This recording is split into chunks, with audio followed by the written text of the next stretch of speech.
Au cœur d'Ouagadougou, la capitale vibrante du Burkina Faso, le soleil brûlant illuminait les rues poussiéreuses bordées de marchés animés et de bâtiments mêlant modernité et tradition.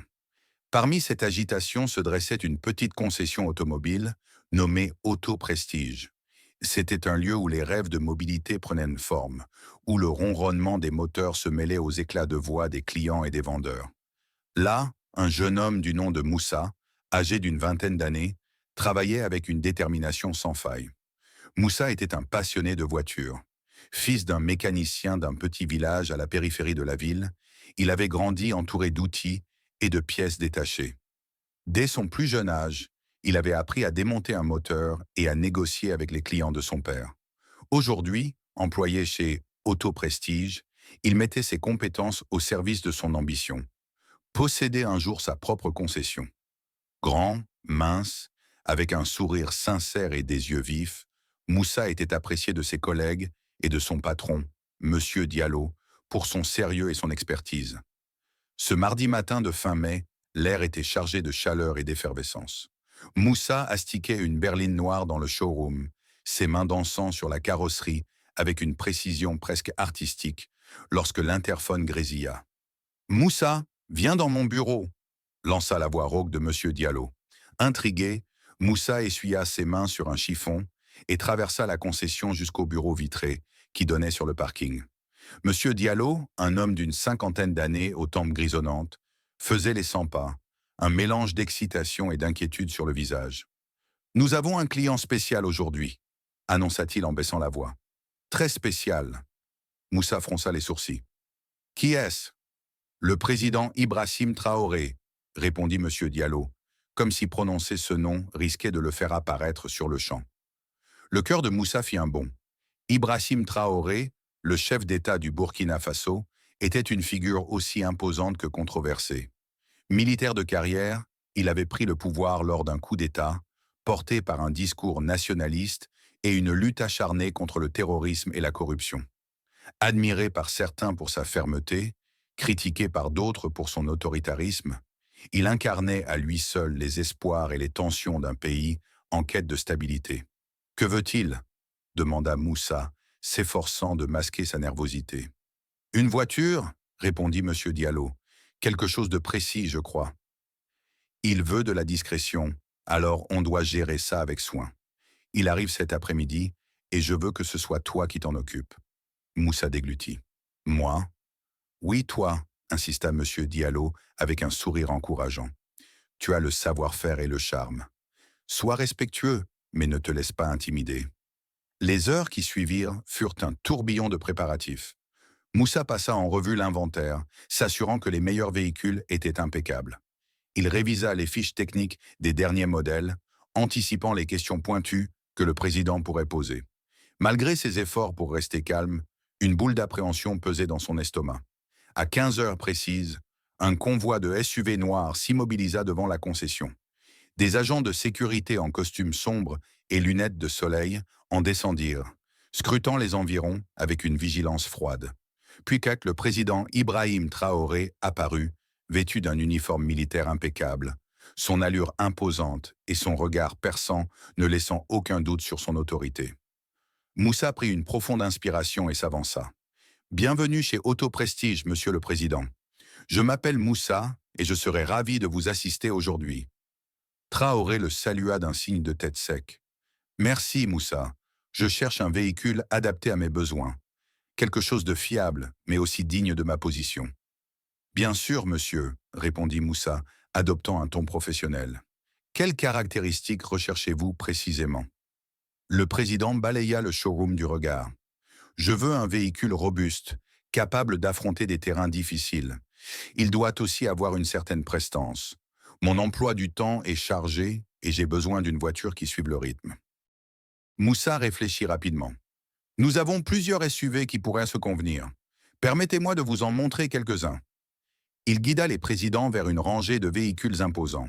Autour d'eux, les agents de sécurité restaient aux aguets, rappelant la réalité d'un pays où la menace planait constamment.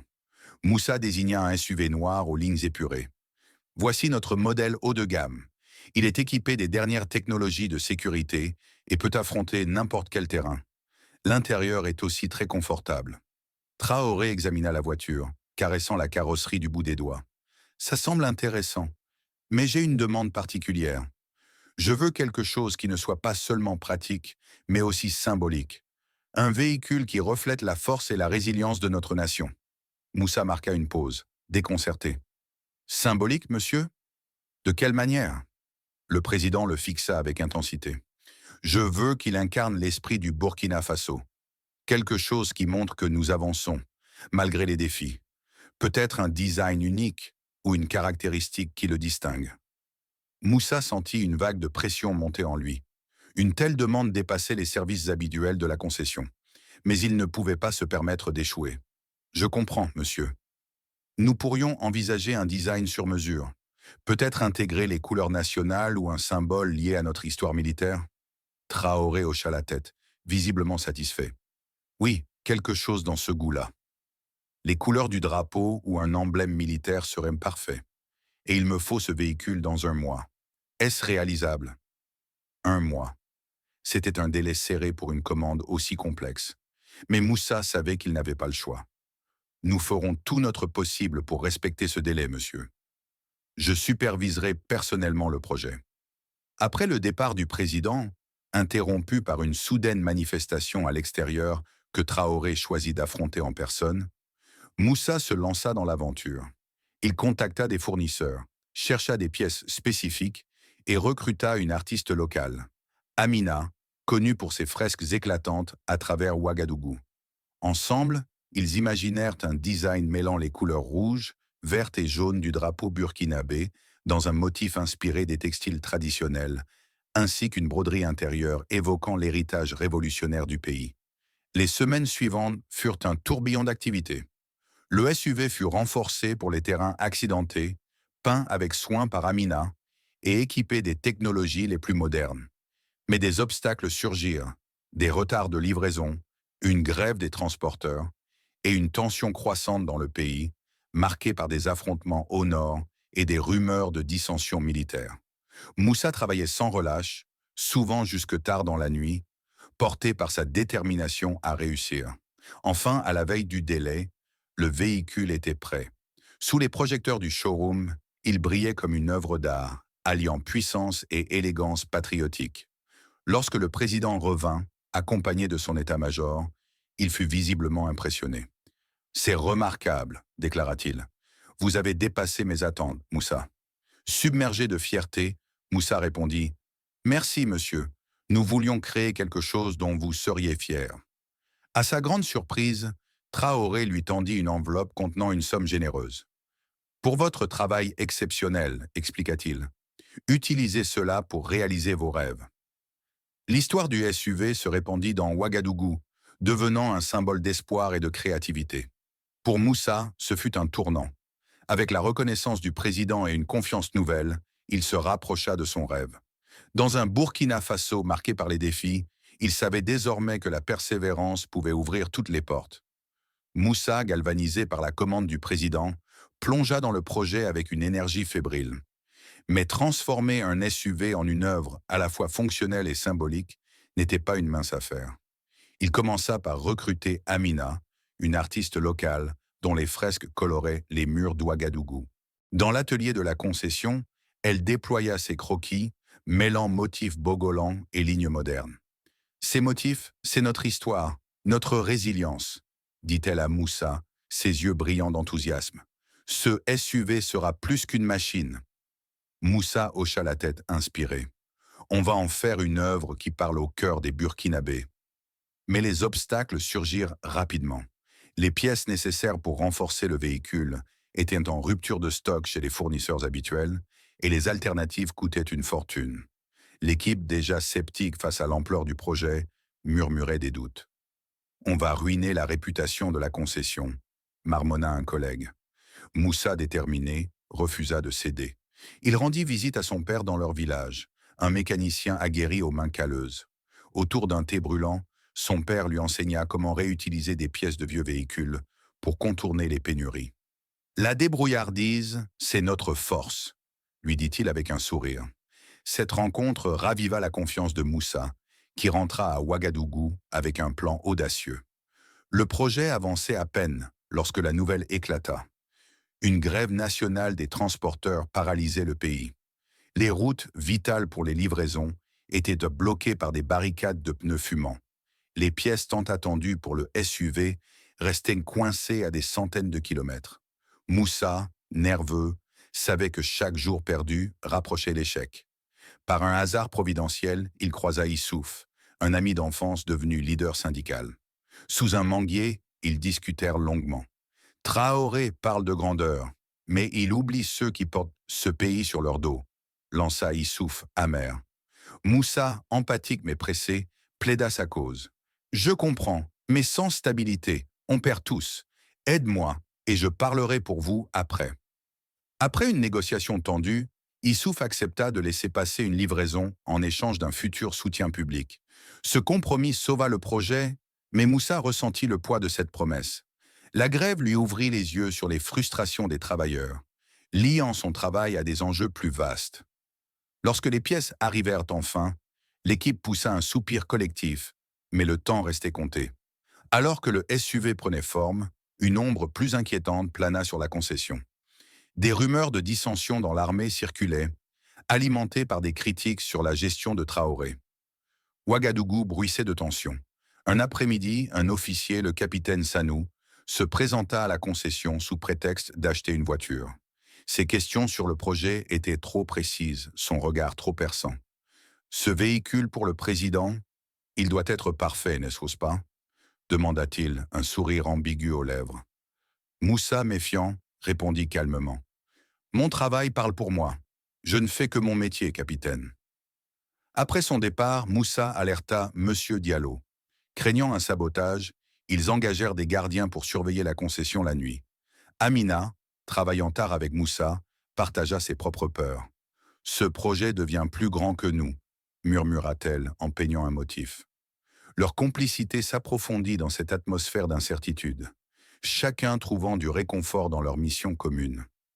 Moussa comprit que son SUV n'était plus seulement une voiture, mais un pion dans un jeu politique où chaque détail comptait. Malgré les tensions, le véhicule prit vie sous les mains de l'équipe. Amina acheva une fresque saisissante sur le capot, un baobab aux branches déployées, symbole de force et d'unité. Les collègues, d'abord réticents, se rallièrent avec passion, proposant des idées pour l'intérieur. Des broderies évoquant l'héritage révolutionnaire du pays. Lors d'un essai sur un terrain accidenté, le SUV prouva sa robustesse, zigzagant sans effort entre les rochers et la poussière. Mais sur le chemin du retour, Moussa croisa des villageois épuisés par la crise économique. Leurs plaintes résonnèrent en lui. « Ce projet doit aller plus loin », confia-t-il à Amina. « Peut-être qu'avec cette réussite, je pourrais ouvrir des ateliers pour les jeunes. » Elle sourit. « L'art peut changer les choses. Ce véhicule doit porter nos espoirs. » L'équipe travailla sans relâche, unie par une fierté croissante. Le SUV, avec ses couleurs vibrantes et ses finitions soignées, devenait une œuvre collective, un symbole de ce que le Burkina Faso pouvait accomplir. Alors que la fin du projet approchait, une vague d'attaques dans le nord du pays bouleversa tout. Les routes devinrent dangereuses et les dernières pièces, essentielles pour la touche finale, restèrent bloquées. Moussa fit face à un dilemme. Attendre risquait de manquer le délai, mais envoyer une équipe était risqué. Après réflexion, il décida de partir lui-même avec 2 collègues, bravant les routes incertaines. Leur voyage fut tendu, frôlant une embuscade dans une zone reculée. Sous un ciel rougeoyant, ils discutèrent de leurs espoirs pour le pays. « Pourquoi risquer nos vies pour ce SUV ?» demanda un collègue. Moussa, les yeux fixés sur l'horizon, répondit « Parce que si on réussit, c'est une victoire pour nous tous, pour le Burkina. » Ils revinrent, sains et saufs, les pièces en main, épuisés mais soudés. Cette épreuve renforça leur détermination à achever le projet, malgré les ombres de la guerre. Le jour de la livraison arriva enfin. Sous les projecteurs du showroom, le SUV brillait, ses lignes élégantes sublimées par la fresque d'Amina et les détails patriotiques. L'équipe, nerveuse, polissait chaque recoin. Lorsque le président Ibrahim Traoré arriva, escorté dans un climat tendu, Moussa sentit son cœur s'accélérer. Il présenta le véhicule, expliquant ses innovations techniques et son design symbolique. Traoré, habituellement impassible, laissa transparaître une lueur d'admiration. Ce véhicule est une preuve de ce que nous pouvons accomplir ensemble, déclara-t-il. Moussa, submergé de fierté, répondit « Merci, monsieur. Avec ça, je veux donner une chance à notre jeunesse. » À la surprise générale, Traoré tendit une enveloppe à Moussa. « Pour votre travail exceptionnel, dit-il. Utilisez cela pour vos rêves. » L'équipe éclata en applaudissements, et Moussa, les larmes aux yeux, sut que ce moment marquait un tournant. Alors que le président repartait avec le SUV, Ouagadougou bruissa de cette réussite. Un éclat d'espoir dans un pays en quête de lumière.